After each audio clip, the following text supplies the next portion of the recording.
call Who's the Yid?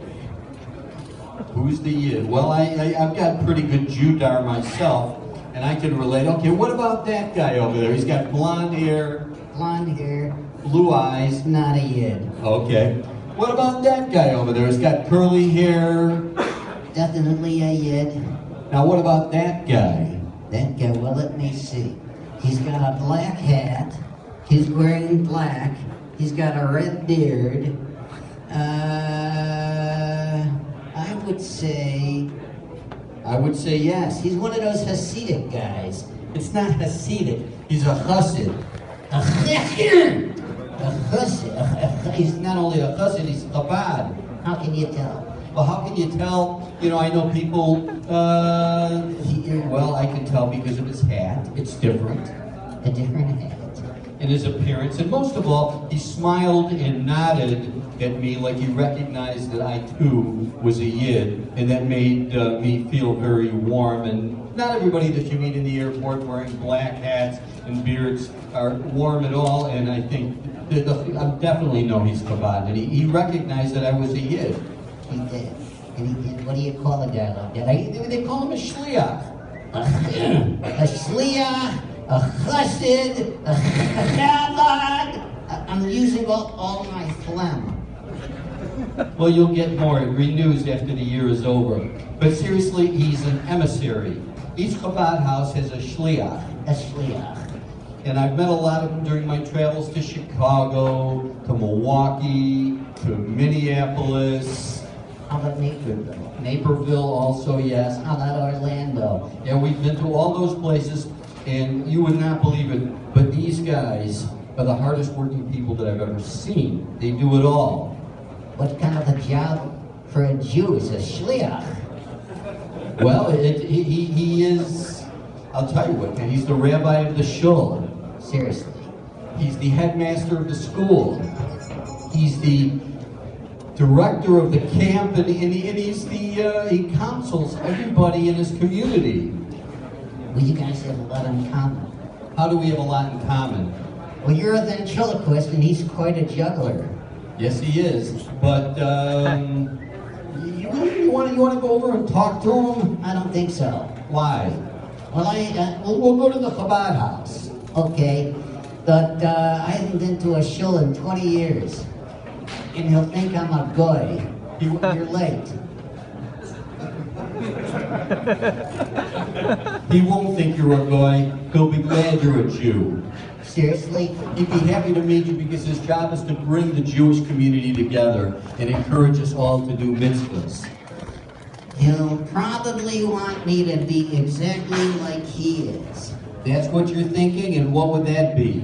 He'll want me to grow a beard. Yeah. He'll want me to become Orthodox, and he'll want me to eat kugel and cholent all day. Well, no, he'll actually want you to be yourself. He, you know, there's a name from being around the Chabad, the way I describe it to people that don't know what the Chabad is all about, I call them the mitzvah police. Seriously. The mitzvah police, because they want people who haven't affiliated, who are too embarrassed to go to a synagogue since they haven't been there for years, to feel comfortable in the Jewish community. I see. So, and what else? How do you run this operation? Well, what do you mean? Well, I'm in business, yes, and I know what it costs to run a business. Yeah. So what do they have, salesmen?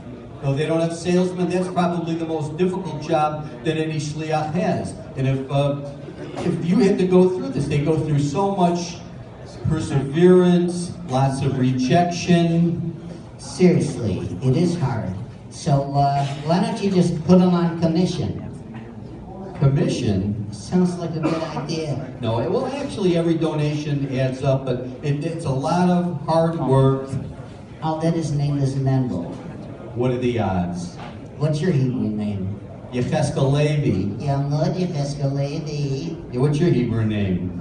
Well, actually, I have no idea because no one ever calls me that name.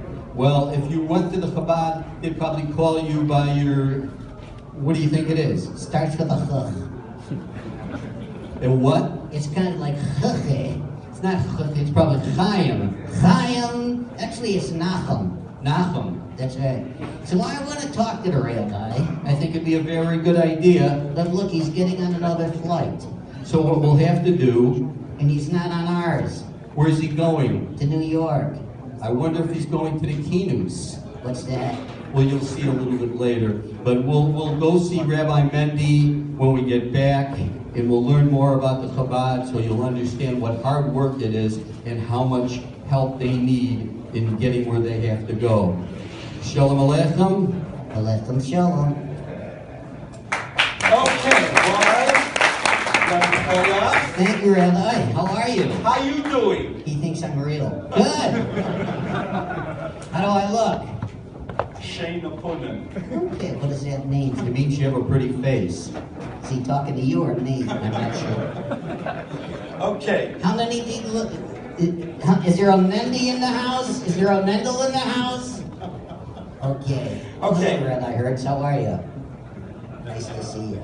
Okay, so on a serious note, we're going to try to go back and forth a little bit. I know we're taking a chance, but you know, it's better than asking someone for money, right? So take a half hour and just let's relax. But it's not only about relaxing and it's about taking out tools. We really want you to leave and take out tools. That's why the first half was about making our shlichus green again, and we discussed some real serious steps. And now we figured we'll just do a couple of role plays that will give you an effect of rejection, of fear. What you just saw is something that happens all the time, Trevor, and you saw it. By the way, Chuck has